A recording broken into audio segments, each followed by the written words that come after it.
Hello, everybody, and welcome to another episode of Meet the Candidates. My name is Jimmy Tingle, and I am the host of this show. In the last 3 or 4 election cycles, I've gotten together with CCTV and done a little bit of a TV show to introduce the candidates running for Cambridge City Council and Cambridge School Committee to the fine people of Cambridge. So tonight we're doing the school committee, and my first guest, ladies and gentlemen, where is the other piece of, here we are. My first guest, ladies and gentlemen, Manikka Bowman is a two-term school committee member running for re-election. In addition to her work on the committee, she is a land use professional in Greater Boston. She lives in North Cambridge with her family, and welcome to the show, Manikka. Thank you. It's a pleasure to be here. Great to see you. Nice to meet you. Pleasure to meet you too. Yes. So tell me, Manikka, you got my questions. Basically, yes. I want to introduce you to the people in Cambridge who don't know you, who don't pay that much attention to the school committee, even though they should. We all should. Pay more attention to the school committee. It's so important. We all should. And I know we're all kind of guilty. We're like watching world events, and sometimes we miss what's going on in our backyard. Yeah, right underneath your nose. Right. So tell me, basically, who are you and why are you running for school committee for re-election? Yeah, so my name is Manikka Bowman, of course, and I've been in the city of Cambridge now for 14 years. I've always been really passionate about public life. I grew up in the South where I actually saw my childhood pastor become a elected official. He was a city councilor, and he really inspired me. And so at a really young age, I knew that I wanted to go to seminary as well as be an elected official. You know, some people learn music in the church. You learned public service. I learned politics. So the irony of that story is, it's the Deep South. And so when I went to my childhood pastor and told him that he really inspired me and I wanted to go into leadership in the church as well as public life, he looked at me and said, "I'm sorry, I can't support you because you are a woman." You're kidding me. No. What year was this? Yeah, this was, 1996. 96? Yeah. Yes. Man.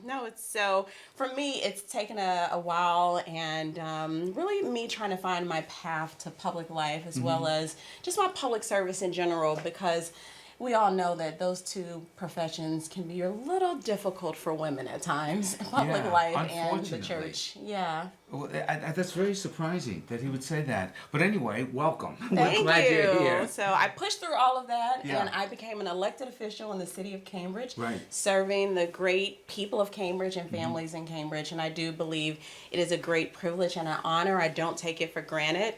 One of our greatest assets are our children, and I know how I feel about my child. And for the city to trust me with their children to make important decisions, I am very humbled by that, and it's a privilege to serve. Great. How many children do you have? I have one. Okay. Yes. How old? She's 5. Nice. Yeah. A handful? Yeah, she is.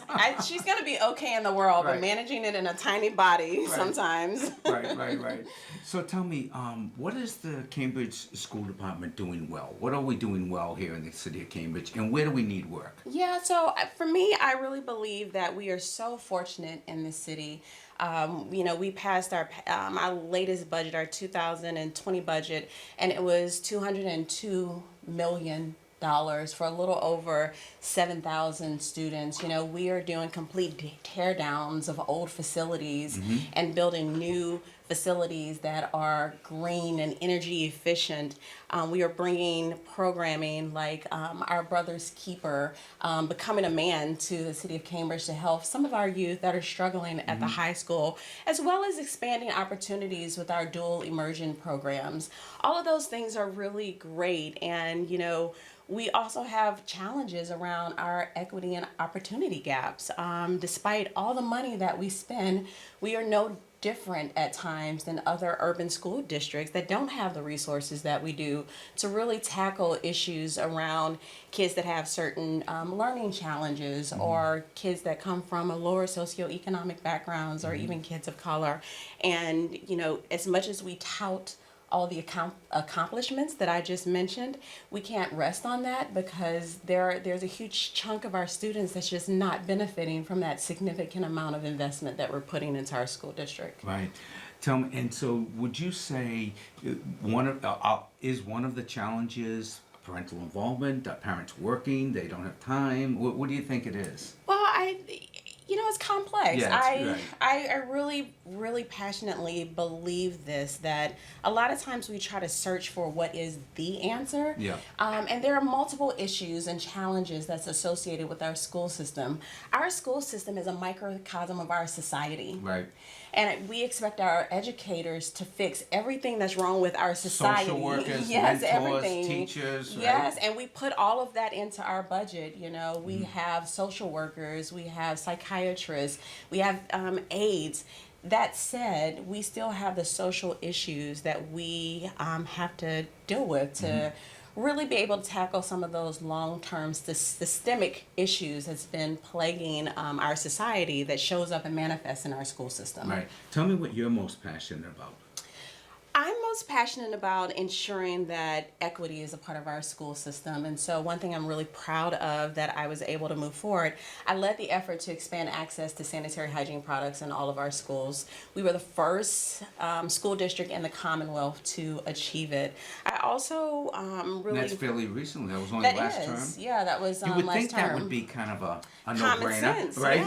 yeah. But well, I think it speaks to who we elect to office, which is why I'm running again for Right. re-election. Okay. Is that you have to have people that's really thinking about these equity and opportunity gaps from a big picture perspective, as well as like the small things that we don't really pay attention to. So another example of that, we're building all these beautiful facilities, but some of our older facilities, we had kids and teachers and educators sitting in 90-degree classroom spaces. And I went to the Longfellow. I can attest to that.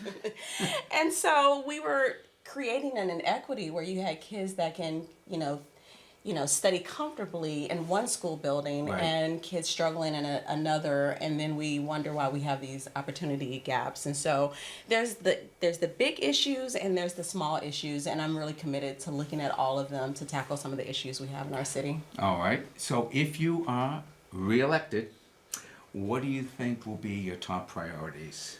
So my top priority, I really believe as a school committee, we can do better at setting the culture of how we tackle some of these issues. I think we have to be responsible, culturally responsible, in how we talk about our students. Because the students that we talk about from a statistical perspective, they are individuals and they listen to us. And so I really want to push the committee to be more culturally responsive, to be more collaborative in nature, so we can be more strategic and focused, so we can prioritize things, so we can position the school district to actually meet some of the goals that we're putting in place around these equity issues. I just think that leadership starts at the top, and if we don't have our stuff together, then that's just going to roll throughout the school district. Right. Do you feel you have a pretty good relationship right now? You're pretty collaborative as it is right now as the school committee, working with the city council, getting support from the parents, getting support from the teachers. Is that going pretty well, or it needs a little more work? Yeah, well, for myself, I Yeah. really pride myself on being a balanced voice that get things done. And getting things done means recognizing the systems that you operate in. And so I'm very intentional about leveraging the committee as a whole to be able to bring parents and our administrators together to talk about issues so we can find resolution collaboratively Right. that we can bring to the committee of the whole. And I will continue to implement that as a practice when I am reelected. When? Right? She's very confident, ladies and When? gentlemen. All right. Manikka, please look into camera number 1, and you have a minute to give your closing statement. Please tell them whatever you want to tell them, but make sure you mention your website and where they can make a large donation if they are so inclined. Yes, we love large donations. So once again, my name is Manikka Bowman, and I'm running for re-election to the Cambridge School Committee.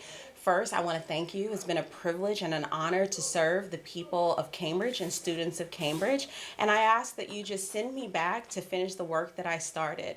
I am a balanced voice that gets things done for our kids, and I will continue to be an advocate for the marginalized kids in our district, but also listening to the diversity of voices in our city to make sure that multiple voices come to the table with me in decision-making processes. So you can get more information at my website, www.manikkabowman.com.